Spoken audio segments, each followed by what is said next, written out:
Assalamualaikum warahmatullahi wabarakatuh. Halo teman-teman semuanya.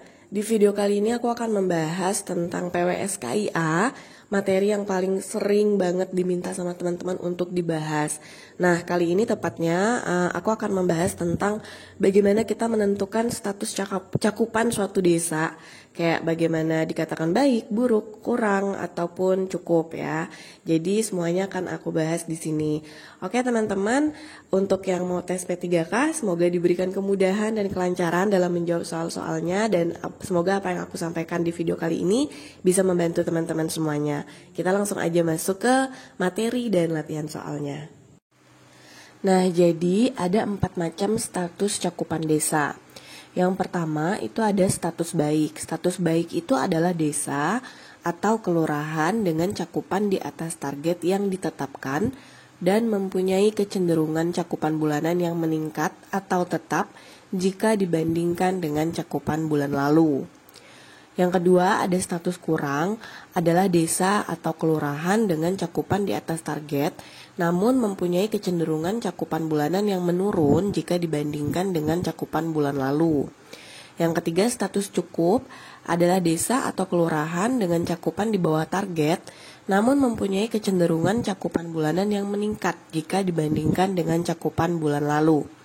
Dan yang terakhir ada status jelek, yaitu desa atau kelurahan dengan cakupan di bawah target dan mempunyai kecenderungan cakupan bulanan yang menurun jika dibandingkan dengan cakupan bulan lalu. Nah, jadi untuk kita bisa menentukan status suatu desa atau kelurahan itu ada 2 hal yang harus kita lihat ya teman-teman. Ada targetnya, cakupannya bagaimana di atas atau di bawah target, dan ada perbandingan antara pencapaian cakupan di bulan lalu dan bulan ini, apakah meningkat atau menurun. 2 hal itu yang harus kita perhatikan. Nah, kemudian kalau teman-teman mungkin bingung nih dengan hafalan kalimat kayak gini, maka saya akan bikinkan bentuk tabel yang mempermudah teman-teman untuk menghafal status cakupan desa. Ini adalah analisis sederhana dalam bentuk tabel, tapi sama aja sih teman-teman pengertiannya dengan yang sebelumnya. Tapi kalau sebelumnya itu kan berupa kata-kata, terus kelihatannya tuh kayak banyak. Nah, ini dalam bentuk tabel untuk mempermudah teman-teman menghafalnya lagi ya. Sama sih kalau misalkan statusnya baik, ini cakupan terhadap targetnya di atas, cakupan bulan lalunya itu naik gitu. Tinggal gitu aja bacanya ya teman-teman. Ini harus dihafalkan karena di soal SKB CPNS dan P3K pengalaman ini tuh pasti keluar. Walaupun hanya 1 soal kan lumayan ya untuk nambah nilai teman-teman. Oke, kita lanjut ke slide berikutnya ya. Oke, kita langsung lanjut ke latihan soal. Nomor 1, target cakupan ibu hamil baru atau cakupan K1 dalam 1 tahun ditentukan 90%. Maka sasaran rata-rata sampai dengan bulan Juni setiap bulan adalah A. 40%, B. 45%, C. 50%, D. 55%, E. 60%. Oke, di sini berarti kita diminta untuk menghitung targetnya ya teman-teman. Yang ditanyakan adalah sasaran rata-rata sampai dengan bulan Juni. Nah, kita bahas caranya. Jadi teman-teman bisa lihat ini caranya. Ini kan ditentukan target cakupan ibu hamil baru atau cakupan K1 dalam 1 tahun ditentukan 90% ya. Jadi 90% kita bagi 12. 12 itu apa? 12 itu bulan ya. Karena kan dalam 1 tahun ada 12 bulan. Dikalikan 100, hasilnya adalah 7,5%. Nah, dengan demikian maka sasaran pencapaian kumulatif sampai dengan bulan Juni. Karena yang diminta itu sampai dengan bulan Juni ya. Sampai dengan bulan Juni tinggal kita kalikan aja.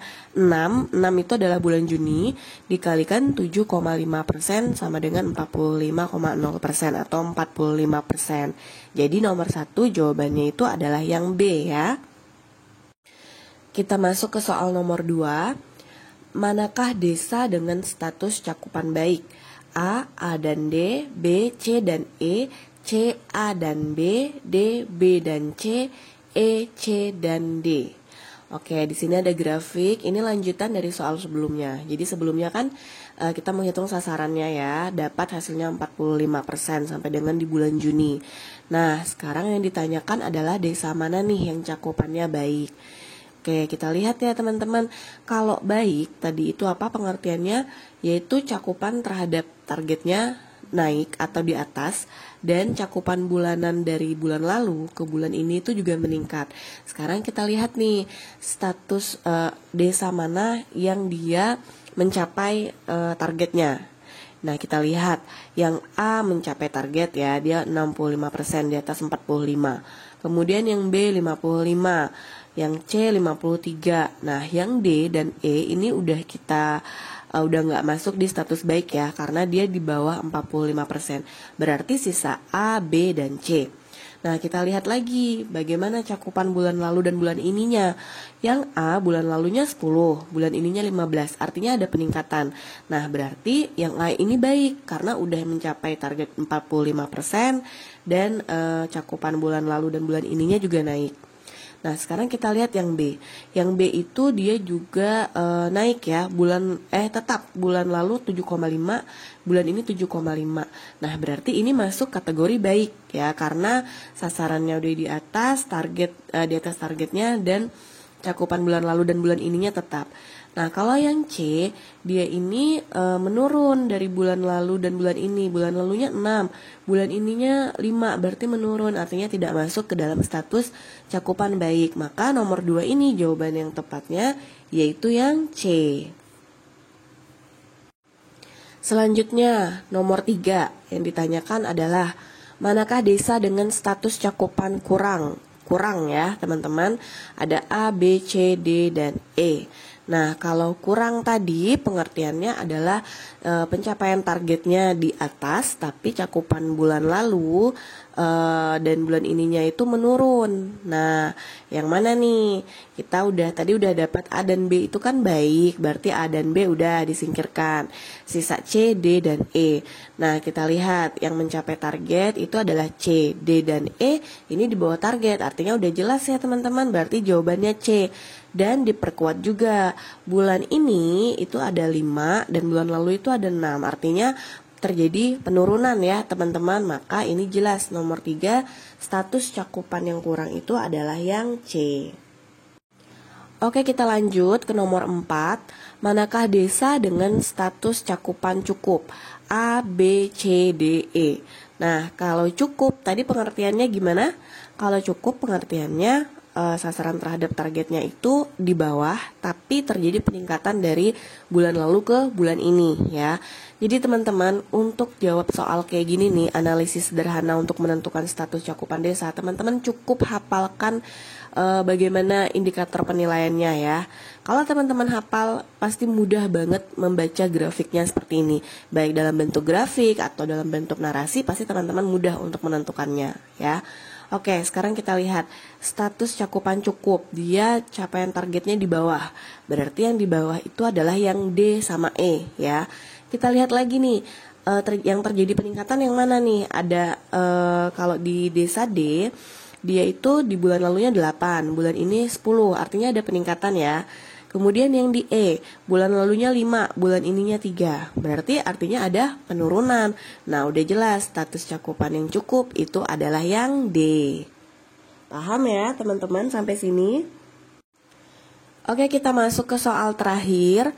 Manakah desa dengan status cakupan jelek? Kalau status cakupan jelek itu sasaran terhadap targetnya di bawah dan tidak ada peningkatan dari bulan lalu ke bulan ini. Artinya bukan tidak ada peningkatan, kayak penurunan. Terjadi penurunan ya teman-teman. Yang mana nih? Tadi A, B itu baik, kemudian C itu kurang, D itu cukup. Maka udah jelas, yaitu yang E adalah yang jelek. Kenapa? Karena di sini dia pencapaian terhadap targetnya di bawah, yaitu hanya 32, sedangkan targetnya 45%. Dan bulan ini itu 3, sedangkan bulan lalu itu 5, artinya terjadi penurunan. Maka ini jawaban yang tepatnya itu adalah yang E. Oke teman-teman, itu tadi pembahasan dan juga 5 latihan soal tentang PWS KIA, lebih tepatnya untuk menentukan status cakupan suatu desa atau kelurahan. Semoga apa yang aku jelaskan ini bisa teman-teman pahami dan bisa membantu teman-teman untuk tes P3K nanti. Oke, terima kasih untuk yang udah nonton video aku sampai akhir. Assalamualaikum warahmatullahi wabarakatuh.